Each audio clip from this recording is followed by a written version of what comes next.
Good evening. This April the 16th Board of Aldermen meeting is hereby called to order. I'd like to ask Alderwoman Hamilton to lead our invocation, followed by the Pledge of Allegiance, which I will lead. Please stand. Please pray with me. Dear Father in heaven, we thank you for blessing us with this beautiful day. Dear Lord, we appreciate spring and all the flowers and all that bloom that remind us, dear Lord, of your love for nature and your love for us. And dear Lord, tonight as we come with heavy hearts, especially remembering the young police officer that lost his life this past week. Dear Lord, this brings us into remembrance of the dangers that our fire and police are in every day. Dear Lord, we lift this family up to you. We lift up his police family. And dear Father, we lift our own men and women up to you, and we ask you to bless them and protect them. Dear God, guide us in our meeting tonight. Give us the wisdom and knowledge we need. This we ask in Christ's name. Amen. Amen. I pledge allegiance to the flag of the United States of America and to the republic for which it stands, one nation, under God, indivisible, with liberty and justice for all. Please be seated. Ms. Stewart, would you conduct our roll call? Aldridge. Here. Collins. Here. Dickerson. Here. Earhart. Here. Hamilton. Here. Henderson. Here. Wallace. Here. 100% present, so obviously a quorum's established. Just a reminder that the meeting tonight, as with other nights, is streamed live on YouTube and also recorded for playback.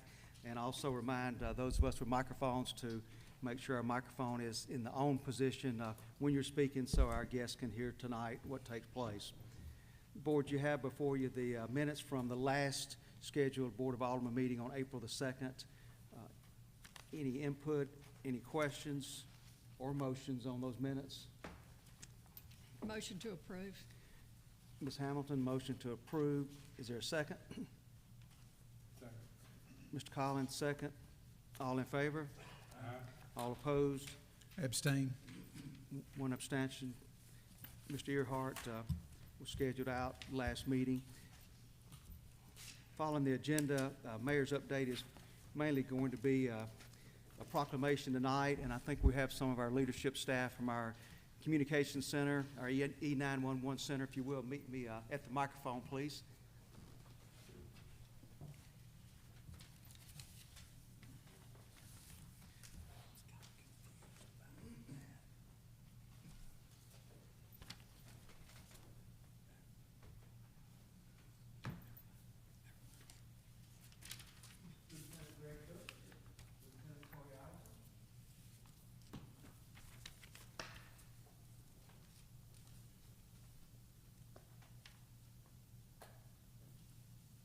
Whereas public safety telecommunicators represent the vital link between the public and public safety emergency response system, the link between the members of the public safety response team, and the link between various public safety agencies. Whereas citizens' lives depend on the emergency communications function and rely on having communications available at any time, and whereas the first vital service is to permit communication between the public and public safety, it is vital that these calls be handled quickly and efficiently to provide assistance in the saving of lives and property. And whereas the public safety telecommunicator is at the center of the telecommunications system, ensuring that the proper, accurate, clear, and timely communication occurs.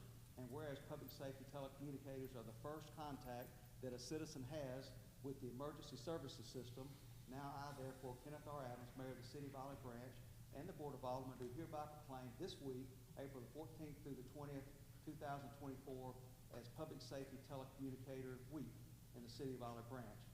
We thank you for your leadership, and we thank our telecommunicators, our dispatchers for the job they do 24/7. Thank you. Thank you.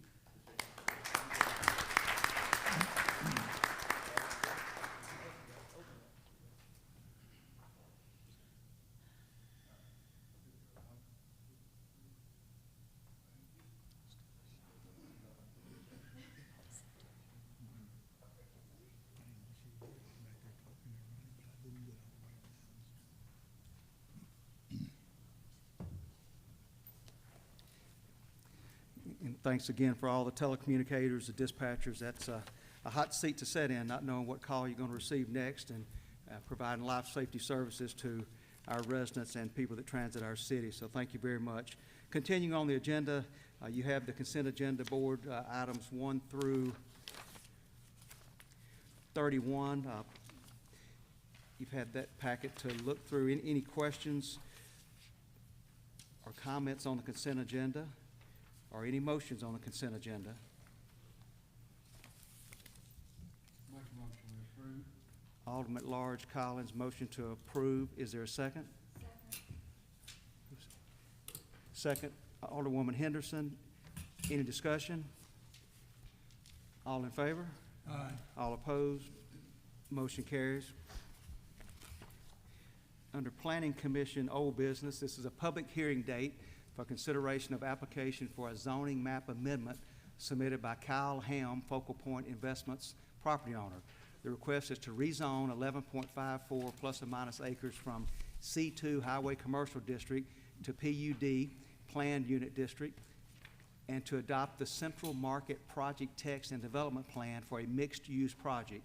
The subject property is located between Old Goodman Road and Highway 302 to the north of Morel Cove. This was set for a public hearing date on March the 19th, 2024 for today's date. Is there a staff report? Yes, sir. First slide that you have, you can see the subject property highlighted here in yellow, and as you noted, it's about 12 acres in size, and we're located between Old Goodman Road to the south and Highway 302 on its north side, and you can see we're in a very rapidly developing commercial area to the north of the property across Highway 302. You can see the lots that are still platted for the bridges at Camp Creek. The last building that was built there is Chipotle, which is located about where my cursor is. And then immediately to the west of the subject property, and what's shown as this green line area, we've approved plans for a new Hyundai and Genesis auto dealerships that would be 2 separate buildings that would be located in that area.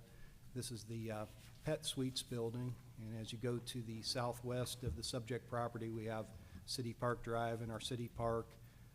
We have a small out parcel area, which is the Payne Cemetery, located off of Goodman Road.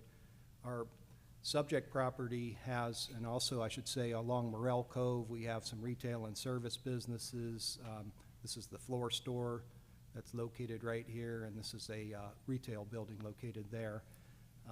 On the subject property, if you look at the tax records, it shows that there's a 2,400 square foot house that was built back in 1971, and that house is currently vacated. And if you look on the map, you'll see that we have 3 single-family lots. They're large lots, all with single-family homes on them, located to the east of the subject property. And this next slide shows you the zoning map of the area. Again, our subject property outlined with the black check line there. You can see that all of the property that I just mentioned is all commercial. We have planned commercial across Highway 302, but the rest of the property is C2 that I mentioned, the subject property, and also those 3 lots that are currently located to the east of the subject property, again, all currently zoned C2. So the proposed rezoning that you have before you tonight is to change from that C2 commercial district to PUD or planned unit development, and to adopt the associated project text and master plan for the Central Market project. So you might be asking, why are we rezoning from C2 to a PUD? And the reason is because we're incorporating some residential units into this project, or that's what's being proposed. You have mixed uses that are being proposed in one of the 2 buildings that's shown on this master plan, and I would direct your attention that now on this master plan we've reoriented, so north is on the right-hand side of your screen. So, and also we have a project that with the PUD district would incorporate area that's currently zoned C2 out in front here on the 2 proposed out parcel lots that are shown, and the idea would be that you would want to have a unified design through all of the buildings and future development on the property, and you'd have some better control about what uses would go in those two commercial outlots that are also part of the planned development. So you can see what's shown on the master plan here are two buildings, and they're both identical buildings in size. They're both 3-story buildings, 100 square feet per floor, a total of 300 square feet total. The difference between the two buildings is that in the south building, or this one in front, it includes 6,000 square feet of retail. So we have a mixed-use building there. The retail would be up in this area of the building, and you have 50 residential units or apartment units in the balance of that building. And the building in the back, again, identical footprint. And this one, you have 58 total residential units. So this shows you some excerpts from the project text that's associated with the approval. The project text is what essentially creates the land development code for this particular project. So I'm back to my north orientation here on the top of the screen, and in Area 1, this is the area, again, currently Zone C2, and so what they're proposing to do as part of this planned development is to further restrict the uses that would be allowed in C2 down in this particular Area 1, and the uses that would be permissible are located here in this column, namely, restaurants with drive-throughs, possible retail sales, offices. You could have hotels, motels, or inns, bed and breakfast, stores. You could have institutional uses in Area 1. And then Area 2, that's located, again, the north part, that would be your multifamily dwellings. If you do the math there, you have 108 units and just over just over 9 acres in size, so it comes out to 11.93 or 12 units per acre. We do, in this PUD, prohibit the uses that are shown in this table: adult-oriented businesses, vehicle-type businesses, sales, repair, maintenance, mobile home sales, salvage junkyards, convenience stores with fuel pumps. Again, those would all be the uses that would be prohibited by this PUD project text. It also contains bulk regulations that are shown in this lower table. You can see the setbacks. Here's where we lay out the maximum height. So if you're in Area 1, one of those two commercial out parcels, buildings would be limited to 2 stories, 26 feet. It does incorporate a maximum impervious surface ratio, and that means you could only cover up to 75% of that lot with parking area, paved area, or under rooftop. So that would mean you'd keep 25% of each of those two future lots up in front as green space. Over here, you can see in Area 2, our maximum stories are 3, and the maximum building height is 35 feet. And then we also have some signage regulations that are located there that would limit any type of signage that you had in this development to a 12-foot height for a monument sign.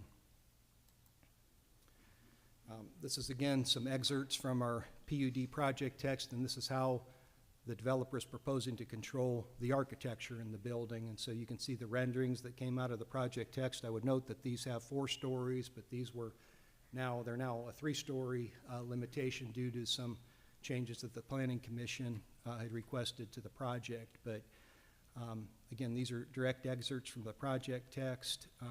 The proposed buildings are to be designed with a combination of articulated wall surfaces, columns, beams, and windows to enhance the character of the buildings. They've used a minimum of 75% of the exterior building walls, excluding those windows visible from a public right-of-way, shall be comprised of clay-fired brick or natural quarried stone. So that's good, high-quality architecture. And then there's some additional language talking about the complementary architecture and the secondary facade materials that would be used. How to control Area 1, or that area of those commercial out parcels. They're not sure what would go there at this particular point in time, but they basically put this into the project text that the architectural design of Area 1 would be governed by covenants, conditions, and restrictions for the planned development and will complement the mixed-use building design. And the way we've set up the project text is that they would be required to give us a set of those draft CCRs at the time that they would submit for a preliminary plat to subdivide the property, which would be the next step in the development process. So this next slide, again, we're looking at an aerial view of the property, talk a little bit about the traffic and pedestrian circulation. Again, our next step in the process would be to subdivide or plat the property into 3 lots.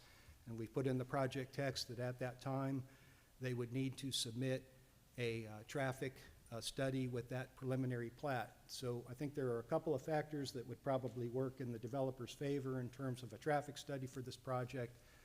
Number one would be keeping in mind that currently the project is zone C2 and commercial uses are the biggest traffic generators. So by going to less C2 coverage and more that would be residential units, each one of these units would generate a total of about 6 2/3 trips per day per unit. So you're talking about probably a decrease in traffic over what would be permissible under current zoning.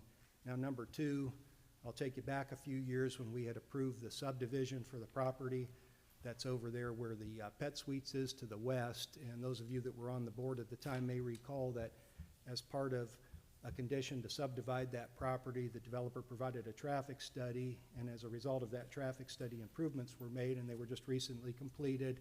The 2 signals that are over there along Kraft Goodman frontage road were both retimed to work in sync, and then also an additional lane was added over there along across from where the Starbucks is.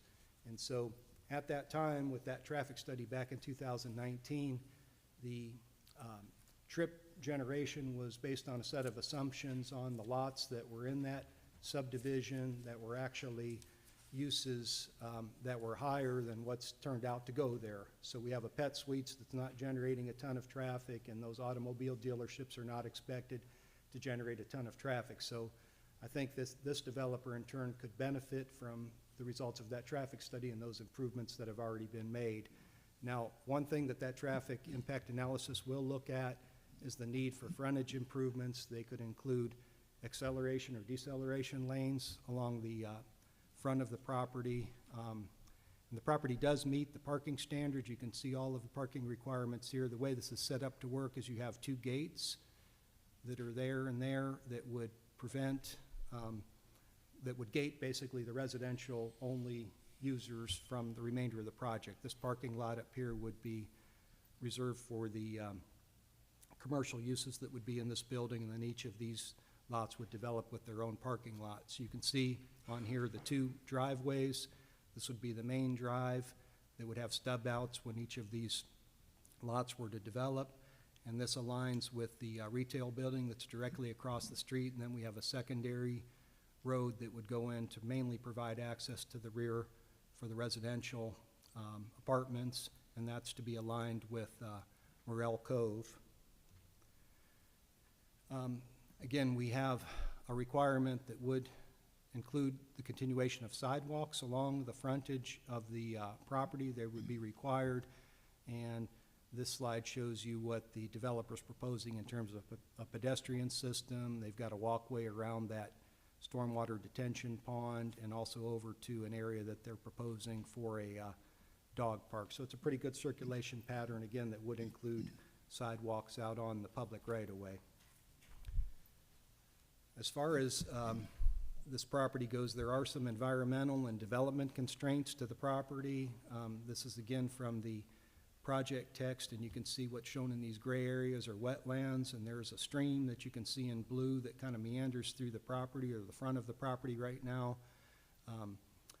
And this is a photo of what's being proposed to do with that stream. They would essentially pipe it through there, take it over to a stormwater detention pond, and then you can see this is a picture from Old Goodman Road, and you can see looking back toward the house that's there. That house sits probably right here where they're showing this high point of the property. So you can see that in order to develop this property, you're talking about a good amount of fill dirt. And right now the property, in addition to being wetlands, we also have some flood zone area there. So we have this provision that's been put into the project text that states that essentially you would need to have all of those environmental permits in place prior to do any type of clearing or filling on the property. So you'd have to have, the developer would have to have their approval from the Mississippi Department of Environmental Quality as well as Army Corps of Engineers to impact those wetlands.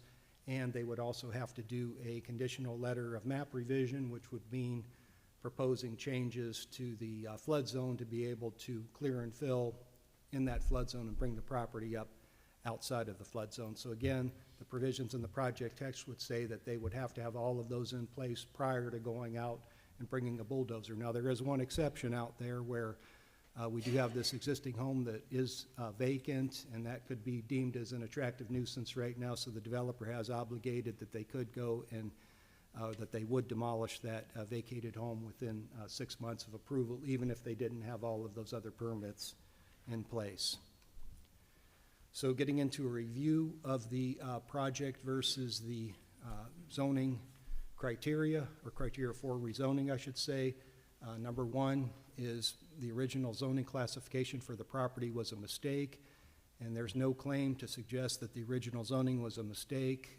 Looking through all of the records, and I do think we had an error in the staff report, but the property that's there highlighted, our subject property in the black outline, that was rezoned on 12/15 of 98, and I believe your staff report suggested it was in 97, but if you look at all of the C2 properties that within this white dashed line, all of the rezonings were done in a series between 1997 and 1999.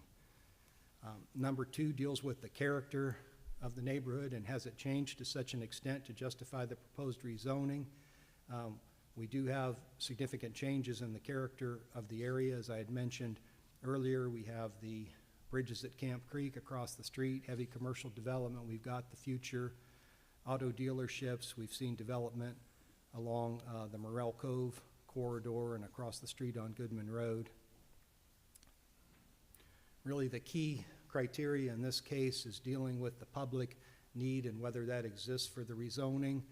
So I copied your first bullet point as a policy that's directly out of our city comprehensive plan, and it states that new residential growth will be primarily comprised of single-family homes, but the future land use plan recognizes the need for diversification of the city's housing stock. So in essence, what we have being proposed is diversification of our housing stock.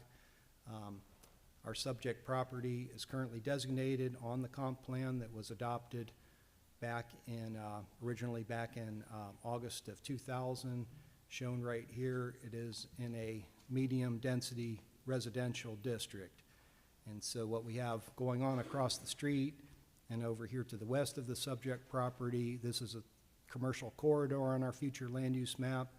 And as you go to the south, this area is neighborhood commercial on our future land use map. And then as you go over toward the old town, we designated all of that on our future land use map for mixed use, with the idea being that a project like this that is truly mixed use might have been more appropriate as you get closer to Old Town, but certainly what you have here is somewhat in line with the comprehensive plan, again, being recognized for the medium density residential. Now, we do have a limitation in the comprehensive plan of 8 dwelling units per acre, and the central market is proposing 108 units on 9 acres of the project that was in the area 2, which comes out to 12 dwelling units per acre. So it is above that comprehensive plan threshold.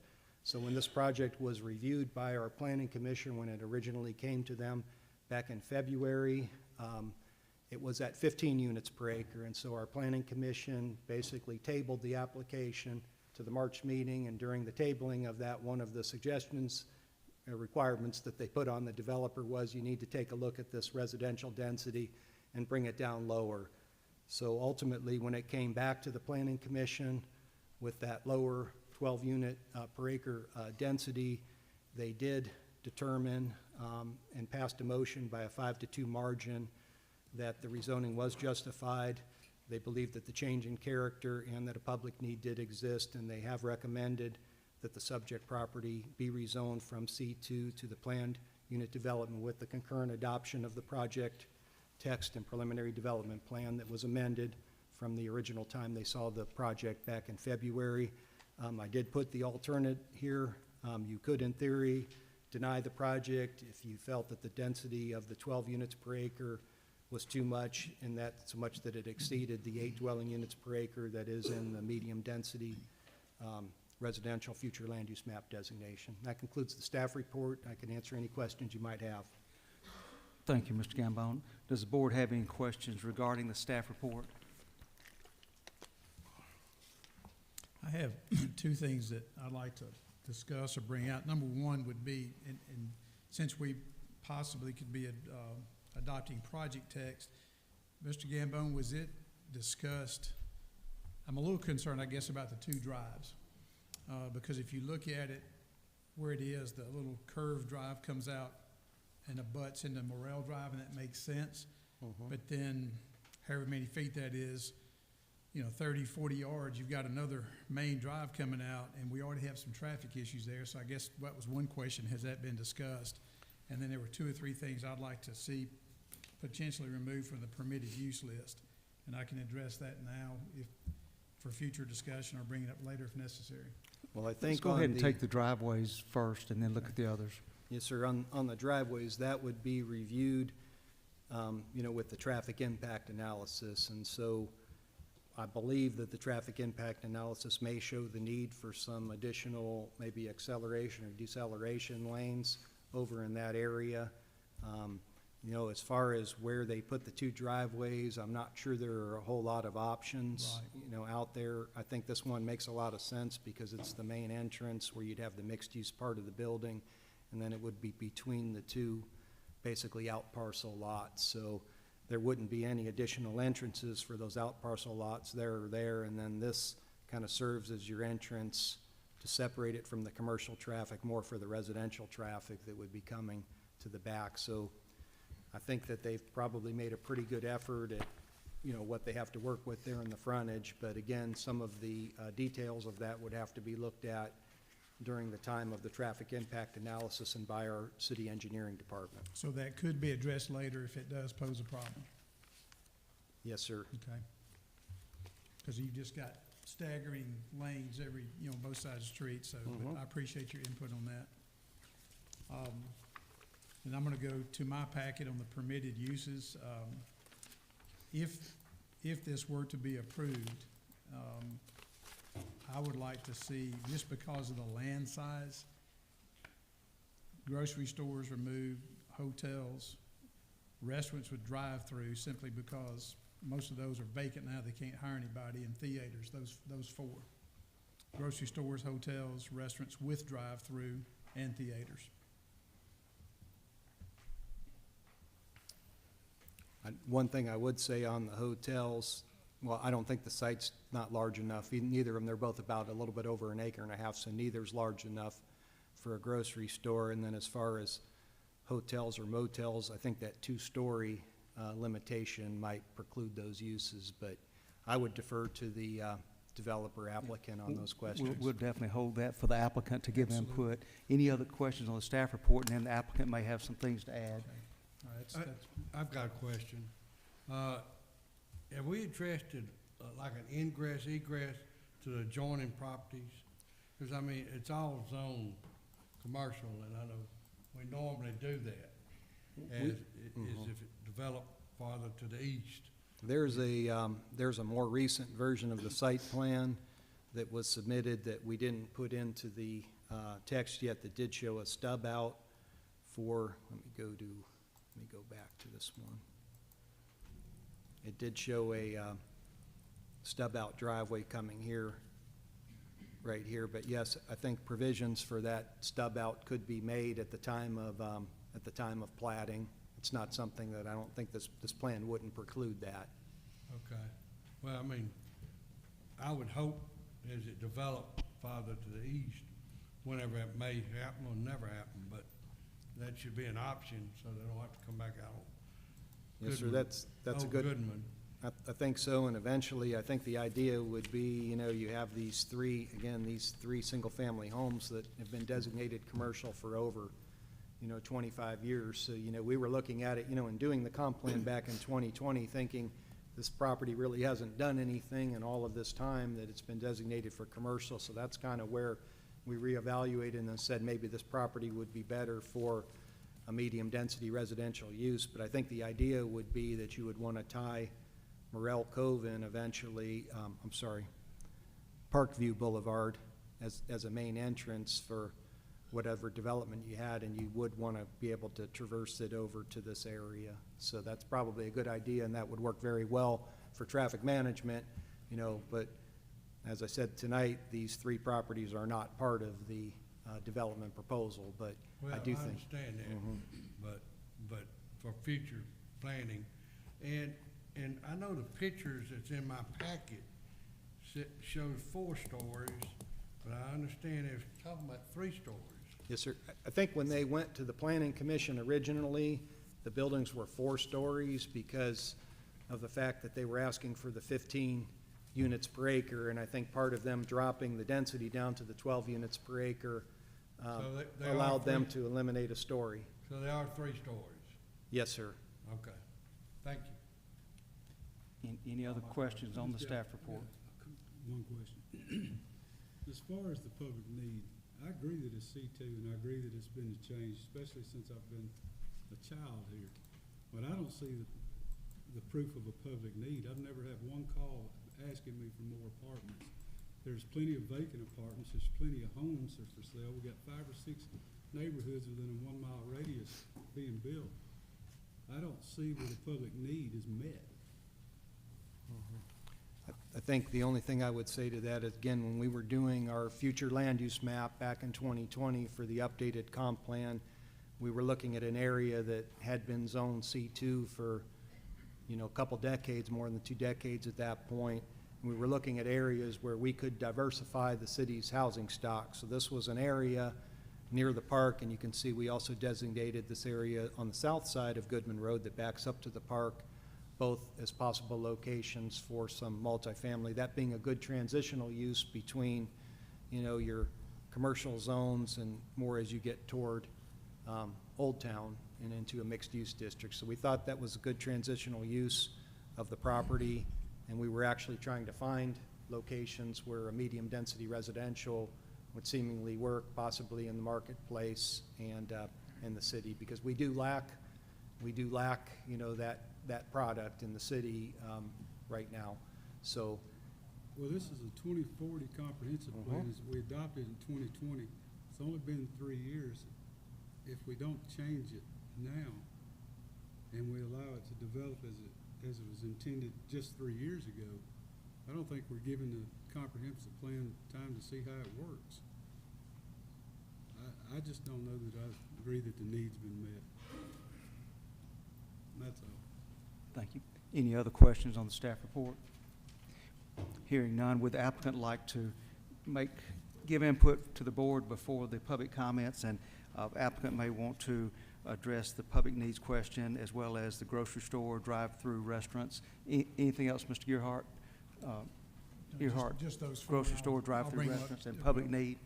Yeah, Kyle Ham, 8888 Mid-South Drive. First, I just want to say thank you to Jason and staff for their work on this project.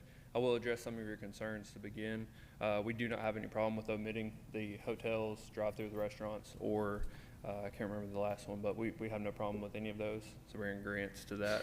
Regarding the stub street, as Jason stated, our most up-to-date site plan did include a stub street to the eastern property for any future development. So, you know, if that were to develop, there would be interconnectivity between these lots. Regarding the need for the medium density or this type of, I guess, development, we do believe there is a need for that. We believe there's a need for an A+ quality type of development like this. Currently, we believe that there exists some C-type quality apartments, and that's not what this is. We do believe this is an A+ quality development.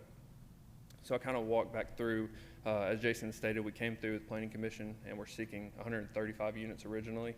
That was about 15 units per acre. Planning Commission did not feel comfortable with that number. So essentially what we did is go back to the drawing board and came back with a 20% reduction in that number to 108 units. We felt that was a happy medium between the 15 we were originally proposing and the 8 density units for this zoning. They were comfortable with that. Again, we added the stub street because there were some concerns at the Planning Commission regarding that as well. And I think, like I said, Jason, you know, for the most part, covered all the major key points. As he stated, this development will bring and produce less traffic than a straight zone, C2 zone development, such as a hotel, where you have transient nature traffic, or any general commercial use. We do have a traffic study on weight. Essentially, we are going to be modifying the existing traffic study for the Pet Suites development that will incorporate that existing, what's the uses that are there now, and incorporate our use. And that will address some of the concerns about the 2 entrances. We do believe that this development will require 2 entrances because of traffic flow, whether, what road improvements will go into that, a decel, XL lane, that will be, to come in the engineering portion of this project. But I believe that is, most of the key points I wanted to go over, but I'd be happy to answer any further questions you may have.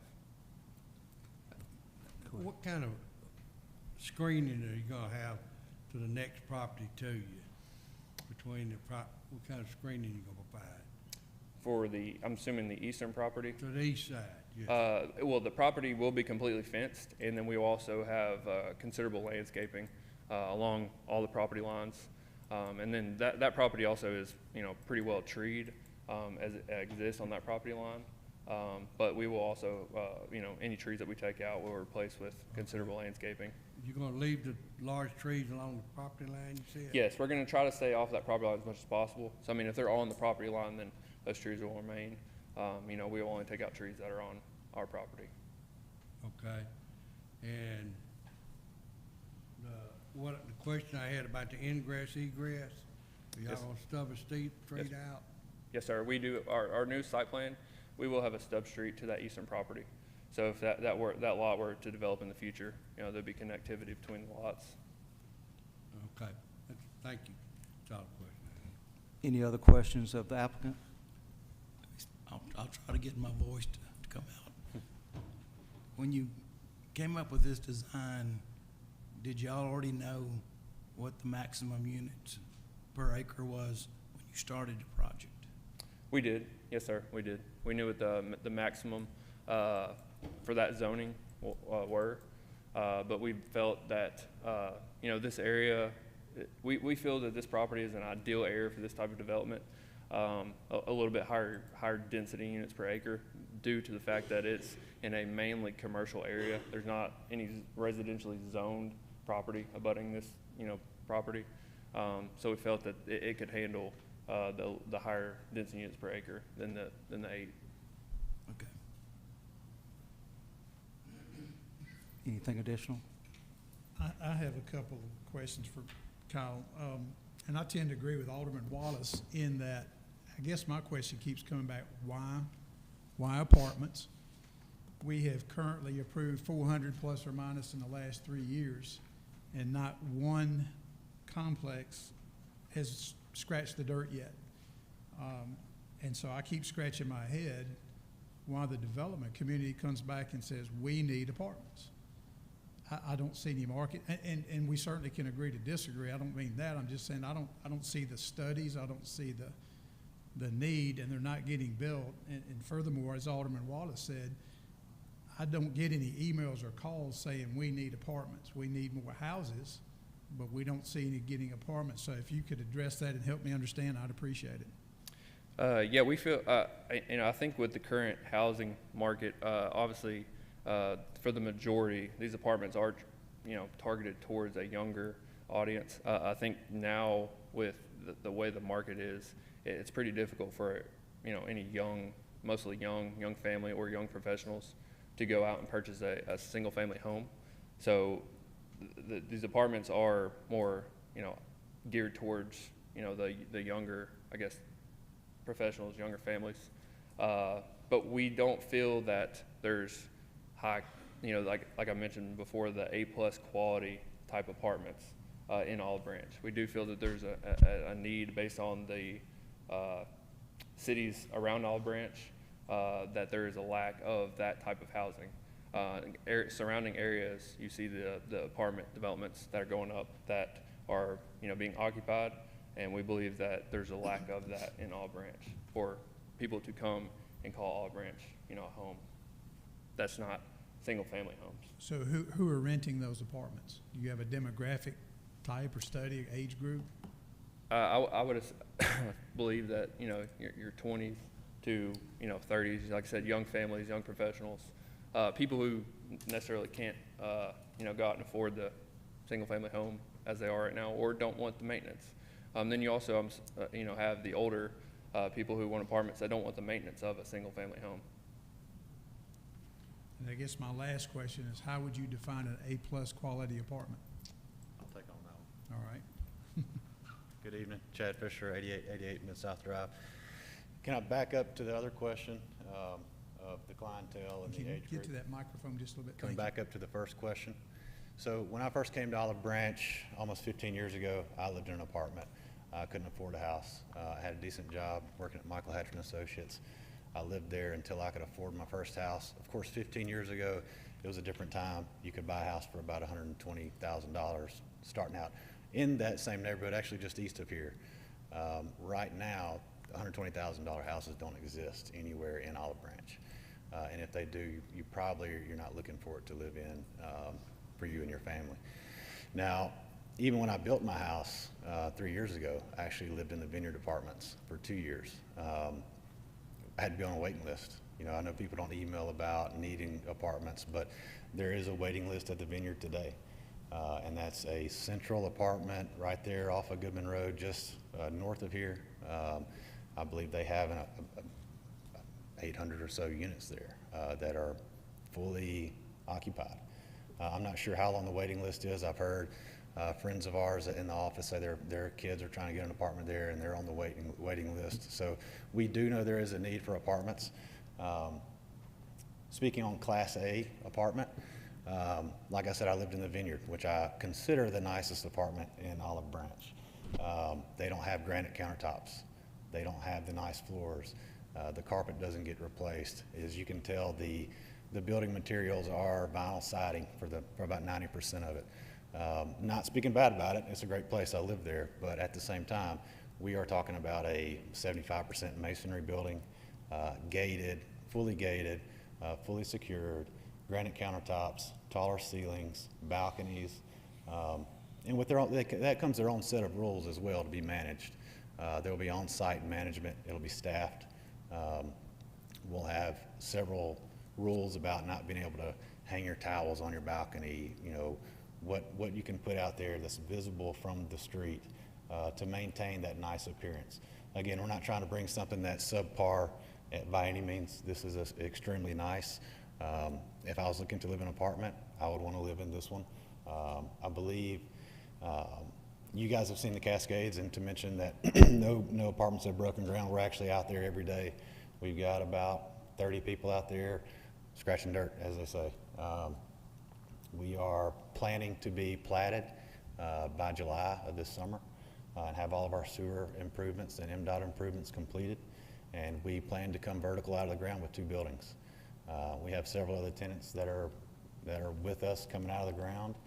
Most of you know who those are. But we are scratching. We are getting to that point of coming out of the ground. So if there's any other questions, I'll be happy to answer them. Does Focal Point Investments plan to manage the complex? Yes, sir. We have our own management company in-house. We manage our own storages, so you're familiar with the Need Space storage at West Branch and the Need Space at Hacks Cross that we just completed. Both really good-looking buildings. We manage those. We manage an apartment complex that's coming out of the ground in Memphis, close to the Liberty Stadium. We have 127 units there, and we manage our own retail as well. I hate that. Raise that microphone just a little bit. I think that's part that better? Maybe Much Mr. better, Stout, much better. Mr. Stout, Thank you. maybe you can help as well, possibly with, Thank you for addressing those questions. Yes, sir. The only thing I'm gonna add to it is Alderman Dickerson brought it up. Y'all, you exceed the number of dwelling units per acre, and y'all knew it on the front end. I'm sure it's probably a money deal, but I mean, I don't know why you would have come in trying to exceed it when our zoning shows something different. So speaking on that, right now it's zone C2. It's slated for medium density residential. We know this is a very busy area. It is strictly, right now, strictly commercial designation. We felt this was a good blend between a commercial use and a medium-density residential. Commercial use ultimately could be 2 hotels or 3 hotels in that lot, which if you did a unit count, if you counted a hotel as a unit count, your density would be much higher per acre than what we're requesting. A hotel is transient in nature. These people want to live in Olive Branch and work in Olive Branch, take their kids to the park, and enjoy Olive Branch in a whole. If we were to put hotels on it, our density would be much higher if you looked at it per unit, and these people don't contribute to Olive Branch. They don't pay taxes. They don't buy food here. They don't contribute to really anything other than maybe stopping in at Chili's across the street and leaving town again. So when we started that study, we did approach 14 units per acre. The Planning Commission asked us to look at our count. We did reduce it by 20%, and that's really as much as we can take off the project to make it feasible. So where we are at 11.9 is scratching the bottom. I appreciate that and stuff. It just always bothers me when we have zoning maps and then most people come in and try to exceed them every time. And when we're trying to adjust to the public, but I mean, your project, I'm looking at it, looks beautiful. Thank you. I don't know. That bothers me, that part. When you know on the front end, you still come in. I know you lowered it, but Yes, sir. I appreciate it, Chad. Yes, sir. You do have a pretty project. Thank you. What is the anticipated monthly rent for the 3-bedroom? Have you set that yet, if it were to be approved? So how we base our market rent is off the Class A apartments that are built in Memphis. So Bill 1, the Citizen, those are the top of the market in Memphis. We are competing with those apartments. We're not competing with the Vineyards. We're not competing with the apartment complex on State Line. I can't remember the name of it. We're not even in the same market as those apartments, so we will be considerably higher. This is actually more considered to the same rate as the Cascades as a Class A property. Dollar amount, $18,000 to $2,000 for a single bedroom. For a single bedroom. You'd be plus $2,000 for a 2. $300,000 or $500,000 house on those. That would be kind of silly.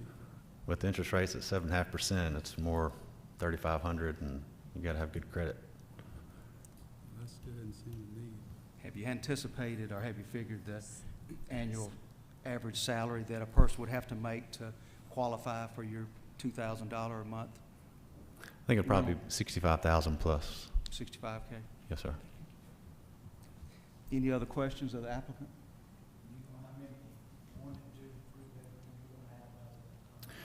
We're not planning on any 3 bedrooms. It'll be studios, 1s and 2s. We haven't quite calculated our unit mix yet, but it's usually split heavier towards the studios and the 1s, and the balance will be the 2 bedrooms, but we stay away from the 3 bedrooms because this is a smaller area. We're not aiming for the large families to be in the apartments. It's a different clientele that we're looking for here.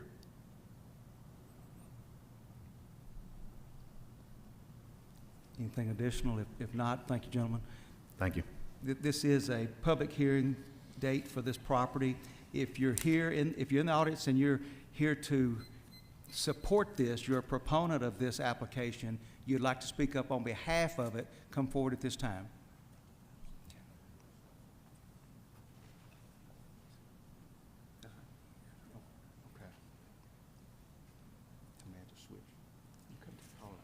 Good evening, Mayor. Good evening. Ladies and gentlemen, Board of Aldermen, City Planning, Chad and Kyle, good to see y'all. Yes, just one more, if you my may. name is Bob When Simmons. the public comes up, I failed to ask this gentleman, if you give your name and address so the clerk can capture that, and then there's a blue card on the table behind you, if you will, fill out the blue card afterwards, after you speak, and give that to the clerk. Okay, I can certainly Thank do you. that. All right, go ahead. Do I have to start all over again, or can I Sure, just I'll pick give up you- where I left off? You got 3 minutes, however you want to use them. However we want to do it. Well, thank you guys for letting me get up and say this today. My name is Bob Simmons, just for those for the record. I live at 8520 Goodman Road here in Olive Branch and have been in this town for quite some time. Since I do own the property right next to the proposed agenda over there, I'm going to start off the bat saying I'm opposed to rezoning this property from commercial to a PUD, and the appropriate things that come on with putting in apartment complexes and other things. I just think there could be other ventures or other people that may have different ideas about how to use that property than just throwing apartment complexes on it. And if you take a look at your packet, I guess it came in as exhibit number 3. Is that what it is? You'll see a letter from me that's in there. So not just am I saying the words, I just wrote a few ideas down to put it in writing, because I'm a member of FedEx, and FedEx said if it's not in writing, it isn't so. And the other thing I'm looking at with this too, so basically it's no, I'm not imposed in support of this. The first question we have right there is that can the existing Goodman Road support any additional traffic structure? And the answer to that is no. On any given Saturday or Sunday when the park is open, the traffic is backed up right now over the top of the hill next to Mr. Gearhart's business. So it's very difficult to get in and out of the driveways without getting run over. So before you approve for something that's going to be putting that much more traffic and volume into the area, there needs to be a plan to expand the road. And that's what I'm saying in this particular letter of mine. The other thing I think needs to happen is a traffic light needs to be installed there at Parkview and Goodman now, because the city of Olive Branch, if there's a police officer here, y'all can make a heck of a lot of money by putting someone down on Morrell Cove and just shooting them with the, well, not shooting them, I mean that, but with a radar gun. So anyway, I'm concerned about the topographical plan too. As was mentioned, this particular property drops off rather significantly, and my property kind of feeds into that. And if we start building all that up, where's the water going to go? Is it going to just keep flooding my property? And I've got that tree line there that's on my west side, his east side, that belongs to me, and I would hate to see anything happen to those old growth oak trees that have been there forever. The other thing is, the question I have is, does Olive Branch really need to have more apartment complexes in this area? And I don't believe that it does. I think that we've got enough going on. I'm not going to read this out loud, but there's the apartment complexes that we have right there that are already there and available for people, or future complexes for people to be able to move into. So the other thing that I'd like to say is that when you begin a project like this, you need to begin with the end in mind. And I think what we're looking at this here is a little piece here, maybe a little piece over there, maybe we're going to do this over here, but there's no cohesive plan for what's going to go on. That me? With what's going to happen to the property that's to the east of Chad's place. So that would be my property, Ms. Baker's property, the Hustatler property, and it could even include the Irons property that's over there as well. So if somebody's going to do this, if a developer's going to come in and do something, they need to have a total plan and not just try to do it piecemeal, because it could run into problems down the road trying to figure out what to do with water and things of this nature. So I'm against it. No's my vote. Thank you. I wasn't real clear as proponent versus opponent, but since we have an opponent that started at this point, if you're speaking against this project, come forward. If you wish to speak against this project, come forward. In a moment, I'll take proponents who are for this project. If you wish to speak against it, please come forward. State your name and address so the clerk can record that. You have 3 minutes standard, and then please complete the blue card behind the lectern when you're complete. I am Pat Huffstatler Lyon. I have the property that is next door, and it is zoned commercial. I ask you not to zone this PUD. I live on Plantation. Plantation was PUD, and it was a beautiful 27-hole golf course, and you saw what happened to it. And I got apartments right next door to me. I have been here since 1963. This is Old Town, this property. We don't need apartments here that is flooding into the city park. We need something that is nice for families. I am against apartments because we know what they start out with, they're wonderful, but they deteriorate. I have plantation apartments next to me. I can tell you, living next to an apartment. Please do not put apartments here in Old Town. We need something nice there. Yes, it is all zone commercial. There's 50 acres here that can be made into something nice that brings Old Town out to the park. I'm against PUD and I'm against the apartments. Thank you. Thank you. Anyone else wish to speak in opposition to this application?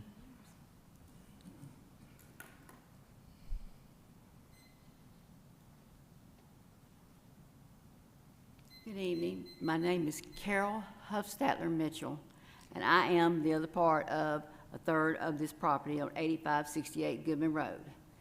And Mr. Fisher, you talk about apartments. I actually worked for a building material company for 40 years. And you talking about upgrade apartments? If somebody's going to go an upgrade apartment, they're going to be paying $2,300 to $2,400 a month. You talk about being young, single people. A young single person, you think they're starting out with a job, they're going to be able to pay that? Yes, you can buy a house, and you know, starting out $300,000, $400,000 in today's market. You can do that, and still have a house note around at $2,200, $2,400 a month. Why would anybody want to go into an apartment when they could still get a nice home starting at that? Because I know what, you know, what the building business is. I've been there. I quote all the special millwork and everything, and have for 40 years.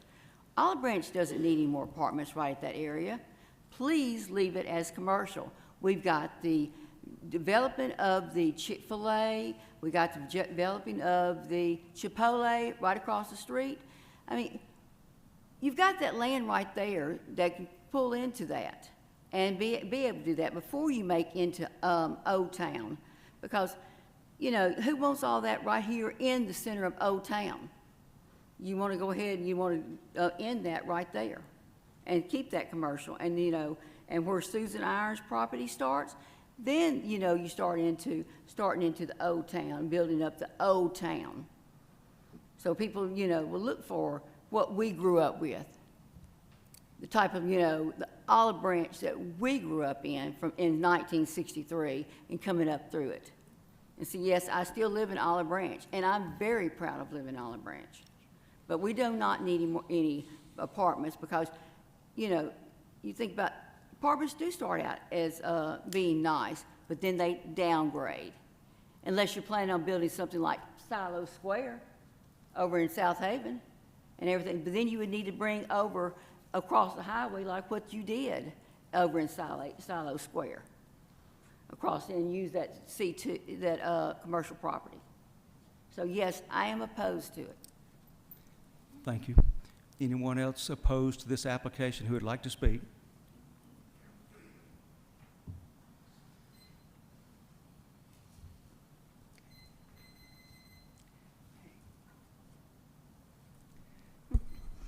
Oh, hello. Good evening. I am Beth Mormino. I live at 7075 West Branch Road.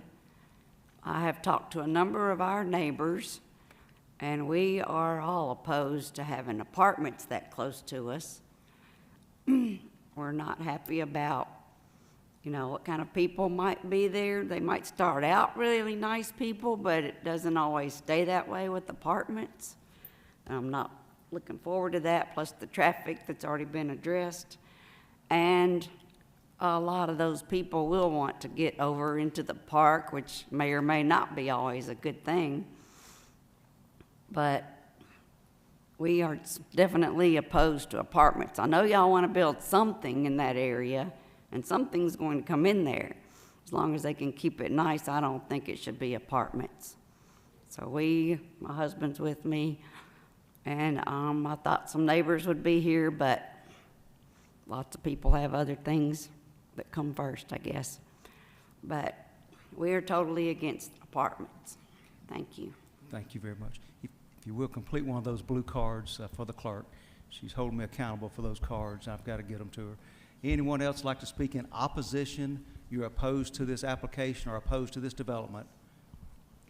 Seeing none, if you're here to speak on behalf of, you're a proponent, you want this development, please come forward.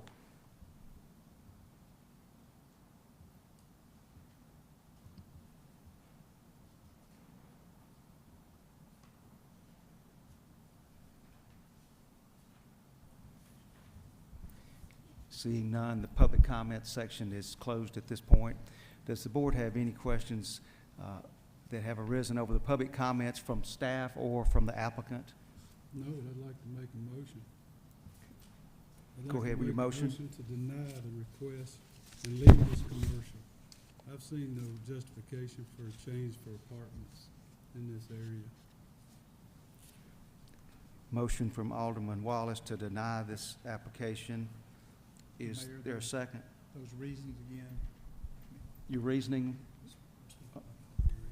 I've seen no justification for apartments in this area. I think it's fine commercial. There's commercial all around it. It's been commercial for several years. I've seen no proof that we need more apartments in this, especially in this area. And I've never had a call requesting apartments. We have several that are proposed to be built that have yet to be built. We have vacancies and several around the city. You can check it on, I Googled one. And I just have seen no need to. I think commercial's fine. The residents around it don't want it, and that's who it affects absolutely the most. And not even that. I travel that street, and it's already bad enough. And as commercial develops, it'll develop in stages. It develops in stages, not necessarily all at one time. If it does, we'll address it at that time. So I'll make a motion to deny this request and leave it commercial. Thank you, Mr. Wallace. Motion to deny and leave it commercial. You don't see the need is what I'm understanding. Is there a second to that motion? Second by Ms. Henderson. Mayor, Any discussion? I'm sorry, go ahead. Any discussion? Mr. Dow, you want to clarify the motion? Right, this is a motion to deny. Sometimes a negative motion can get confusing. So a yes vote would be a vote in favor of the motion to deny. A yes vote would be to deny the project. Thank you, Mr. Dye. Ms. Stewart, roll call vote, please. Aldridge. Yes. Collins. Yes. Dickerson. Yes. Earhart. Aye. Hamilton. Yes. Henderson. Wallace. Okay, motion carries unanimously to deny the application. Next item, please. It's a consent item number 1A, or correction, is B consent as well? 1A and B are consent items. A is to set a public hearing date for consideration of application for a zoning map amendment submitted by Ben Smith, IPD LLC, on behalf of Russell Basinger, property owner. The request is to rezone 81.52 plus or minus acres from AR, agricultural residential, to R1, single-family residential district. The purpose is to create a 136-lot residential subdivision. The subject property is located on the north side of College Road, just east of Craft Road North, known as 7200 College Road. Second item, as far as the consent items, would be set a public hearing date for consideration of application for a zoning map amendment submitted by Jared Darby, Brown Properties, on behalf of Earl Warren, property owner. The request is to rezone 0.21 plus or minus acres from the AR, agricultural residential, to M2, heavy industrial district. The purpose is to renovate the existing structures for small storage equivalent to a small warehousing unit. The subject property is located on the north side of Old Craft Cove, just east of Old Craft Road. Both of these items will be set for a public hearing date on May 21st, 2024. Is there a motion on those consent items? Motion from Alderman at Large Collins to set a public hearing. Second from Mr. Wallace. All in favor? Aye. All opposed? Motion carries to set a public hearing for that date for both those. Item 2, consideration of application for the first revision of Isaac Crutcher subdivision submitted by Ozell Newsom, property owner. The request is to revise the existing Lot 2, and create 2 additional lots by absorbing unplatted land for a total acreage of 3.34 plus or minus acres. The subject property is zoned AR, agricultural residential, and is located on the east side of Center Hill Road, known as 7148 Center Hill Road. Staff report, please. Thank you, Mayor. Mayor, the man before you is a request to consider the subdivision plat. The existing Isaac Crutcher subdivision consists of these 3 lots. Lot 1 being 2 acres, Lot 2 1.97, and Lot 3 1.97 acres, located east of Center Hill Road and north of Highway 302 at this northeastern quadrant. Adjoining this subdivision, just to the northwest, is an unplatted parcel or piece of property. So the area you have in red, that is currently platted, that is a Crutcher subdivision, and the area in green, that is unplatted. What the applicant proposes to do is essentially to include this unplatted area into the existing Isaac Crutcher subdivision, change the lot line configuration from what you have at the top of your screen to the bottom configuration from a 3-lot subdivision and 1 unplatted parcel to a 5-lot subdivision, and provide cross-access easements that will be used for ingress and egress out of those lots. So lot 1 will be 1.11 acre, lot 2 1.12, lot 3 at the back, lot 4 and lot 5. Lots 1, lot 2, 3 and 4, so lots 2, 3 and 4 will share access. Access into lot 2, 3 and 4, there would be a 20 feet wide driveway easement. On lot 3, that would be used for access to lot 2 and lot 4. And on lot 2, there will be another 20 feet wide easement that would be used to access lot 4. So essentially, if a house were built here, the way to get to it will be from here through Center Hill Drive and up this way to get into that lot. That is the current layout. This is the plat as currently proposed. This property is in the AR district, agricultural residential district, which requires lots to be minimum 1 acre. The Planning Commission at its meeting on April 9th did review this application and recommended approval subject to these conditions, unanimously subject to these conditions 1 to 7. Condition number 7 being that the plat shall be updated with the correct minimum yard setbacks and any required utility easements that will need to be shown on the plat. Those are currently not clearly outlined as required in the subdivision regulations. That concludes staff's presentation. Thank you. Thank you, Mr. Song. Any questions, board, about the staff report?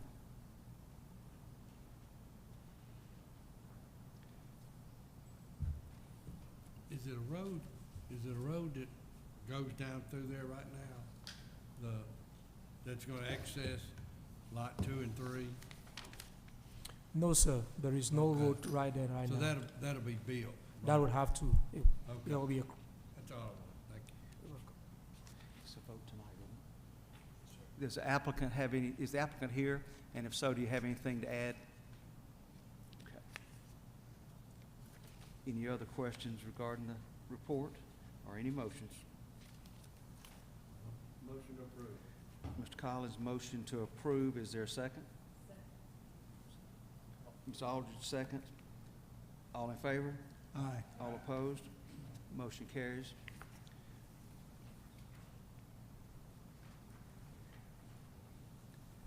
Item 3, consideration of application for a preliminary plat for the Villages at South Branch, Phase 2, submitted by Henry Porter, W.H. Porter Consultants, PLLC, on behalf of property owner Michelle Terhune, South Branch Development, LLC. The request is to create 43 preliminary residential lots and 2 common open spaces from 11.86 plus or minus acres. The subject property is zoned R3, planned residential development, and is located east of Borden Creek Drive and north of Braham Drive. Report, please. Alderman, before you is a request to consider the preliminary plat for Phase 2 of the villages at South Branch. This is a PD. Phase 1A, it's currently under, the houses are currently under construction. You already approved the preliminary and a final plat for that. That final plat was recorded already, and these lots shown here in the green lines were already have been created. The developer is currently, or DR Horton is currently building houses. You can see it like in this area. Houses are currently under construction in Phase 1A. Phase 1B, the infrastructure, subdivision infrastructure, those are the streets, the water lines, sewer lines, those are currently under construction. The application before you is for Phase 2, is a preliminary plat for Phase 2, that will be east of Phase 1A and Phase 1B. At this particular location, this is where you have the common open space, the swimming pool, pickleball court for this particular subdivision. This is the master plan as was approved back on January 18, 2022 for this particular development. The lots as proposed will essentially include 9 village lots. Those are lots that are minimum 6,250 square feet as was approved in the project text. That is not being changed. And 34 cottage lots that are minimum 8,750 square feet. These lots, those are the cottage lots, and these other ones, there's a better picture. So these are your cottage lots, 34 of them, and then this will be your village lots, 6,250 square feet. You will notice that the village lots will be accessed through this alley at the back. So all these lots here in this particular phase will be accessed through this alley, rear loaded. They will all be rear loaded. An issue we have had in the city, very visible in the Stonecrest subdivision to the north, is that the alleys that were constructed there the standards were very poor. You have a lot of water draining into the center of the alleys because they were constructed in this V shape or U shape, so to speak. So all the water ends up in the middle. The asphalt wasn't thick. It was just like 1 inch of asphalt put on soil, and that has really destroyed those alleys in little or no time, and has become a significant liability to the homeowners association.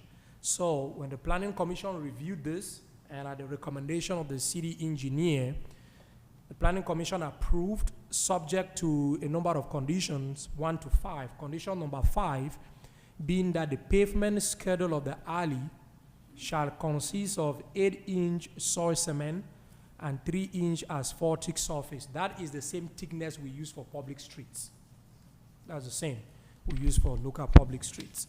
It shall have a pavement width of at least 18 feet. It's currently shown to be 20, which is sufficient. That is to ensure that you can have 2 cars bypass each other. And it shall have a 2% slope in only one direction. So you will not have water, standing on the alley. It has to slope in one direction. A V or U-shaped design of the alley pavement is prohibited. We don't want to have the problem we have in Stonecrest. Any proposed storm drains shall be at the edge of the alley pavement. This concludes staff's presentation. Thank you. Thank you, Mr. Song. Any questions, board, on the staff report?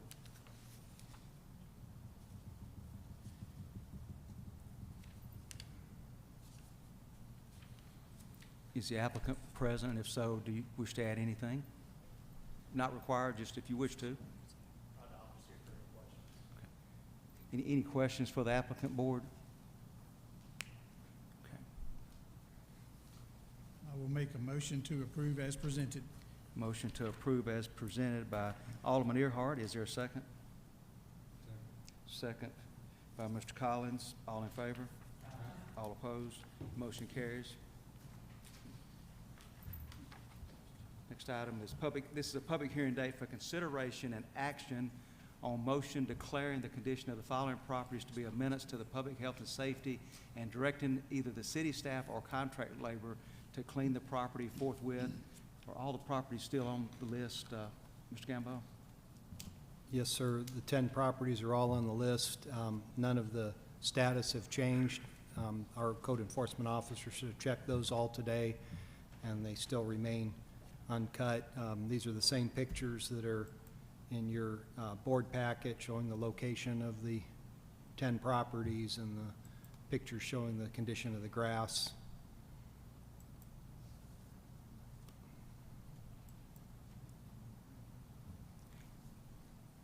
Is there anyone here that is a property owner, or you're here to speak on behalf of these properties, whether it's for or against?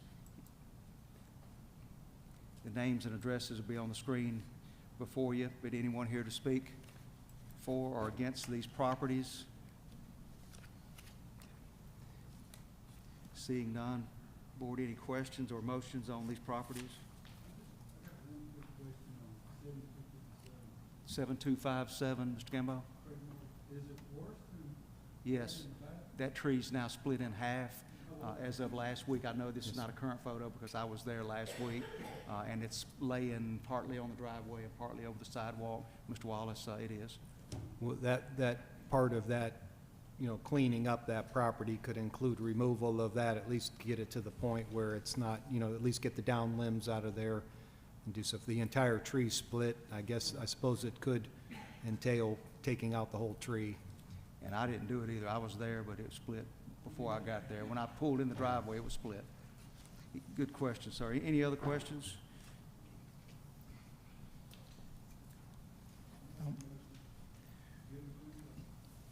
Mr. Wallace made a motion for these lots to be cleaned and addressed under the weedy lot ordinance. Is there a second? Second, Mr. Collins. All in favor? Aye. All opposed, motion carries. New business, consideration of setting a public hearing date regarding the proposed closure of Mineral Wells Road at the Tennessee state line. Mayor, I'm sorry. So I can just summarize this briefly. You can, yes, sir. Board, this is a road leading into our streets that are no truck route, and obviously trucks can go in, under some conditions they can do that, but it was surveyed, and the survey, Mr. Young, I believe that Mr. Swims received was 249 trucks a day every 24 hours going through this location, 249. The railroad, Burlington Northern Santa Fe, is concerned as well. The trucks are turning right on State Line Road, and they gave an estimate of, do you remember that? It was probably $150,000 to $200,000 worth of damages. I'll bring the estimate when we have the public hearing. But gate arms have been destroyed, and it's a safety issue for people. When the gate arms are broken, the downtime before they fix them, it's a safety issue. And obviously, it's not a hearing tonight, but it's just to set a public hearing date. The property owners that have property that's accessed from mineral wells, although they'll still have that access, they won't have access from Tennessee line. So those property owners are being addressed, and a couple have signed waivers, and a couple more are being talked to. One is in opposition. But long story short, as to whether or not we go forward and put a sign up to notice a public hearing before the board on whether or not this street is closed. And Mayor, I believe the memo that we gave the packet recommended May 21st for the hearing date, but Mayor, I understand that you recommend setting that for June 4th. I'd like to set it for June the 4th. I've got a scheduled absence, and Mr. Collins is good enough to chair the meeting, but I'd like to be back for that meeting on June the 4th instead of having it on May the 21st. I don't have a problem setting it, but what did you say about how many trucks today? The engineers had a counter down. It was 249 trucks over a 24-hour period. So if we wrote tickets, that'd be $24,000 a day? Well, I'd look to Well, Chief do we about write ticket for it? how he could. I mean, I'm just Yeah, trying to yeah. figure this out, because it's $1,000 fine for no truck route. I would imagine, based on those numbers, Chief would have to tell me, but by the time a stop's made, 3 other trucks are probably gone by, and Well, why not, you can't wave a truck by if he's on a no truck route.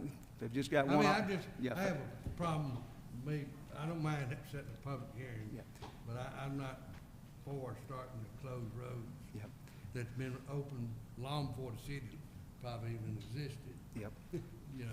The City of Memphis, we'll get into it at that meeting. They have But I mean, that's fine. no problem closing the road, and I I hope don't- we're writing tickets. I don't, you know, Right, truck yeah. drivers are very unique, and I'm sure the officers back there could tell a lot of things, but by the time they stop them, they have 12 bills of lading that were from a week or two ago, and now they think they're where they're supposed to be, and this is, That's a problem that's not gonna go away. We hear it at the HOA meetings. I know we've heard it from Hunter's Run and several others, and we can leave it open, that's for sure, if we need to, but we're letting them go exactly on a no-truck route. How would it affect Hunter's Run now? Because real those familiar trucks, with all those that. trucks are coming south, and they're turning left and going to the warehouses over on the other side of Hacks Cross Road, and they're going right past Hunter's Run down State Line Road. They're not automatically going to 178. They're kind of Maybe going. go down Shelby Drive, 'cause they go all the way, anyway. Yep. I'm fine with setting this public hearing. Mayor, I'll make a motion to set the public hearing for June the 4th. June the 4th, public hearing date. Is there a second? Second. Second, Mr. Collins. Any discussion? All in favor? All opposed? Did everybody vote? All right, so we got ayes. All right, motion carries. Set it on June the 4th. Consideration of recommendation to approve professional services agreement with Fisher and Arnold Incorporated in amount not to exceed $90,000 for the project referred to as Maywood Water and Gas Improvements. Mr. Young? Yeah, so this is part of the much-anticipated water and gas in Maywood. We've obtained all the easements, I believe, and we're ready to start advertising in about a week. We will be opening bids towards the end of May and bringing the bid tab to you in June with the anticipated start date in July.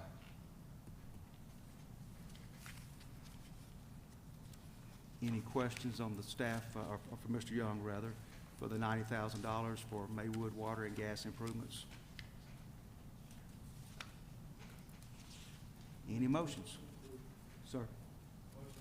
Motion to approve by Mr. Wallace. Is there a second? Ms. Henderson, second. All in favor? Aye. All opposed? Motion carries.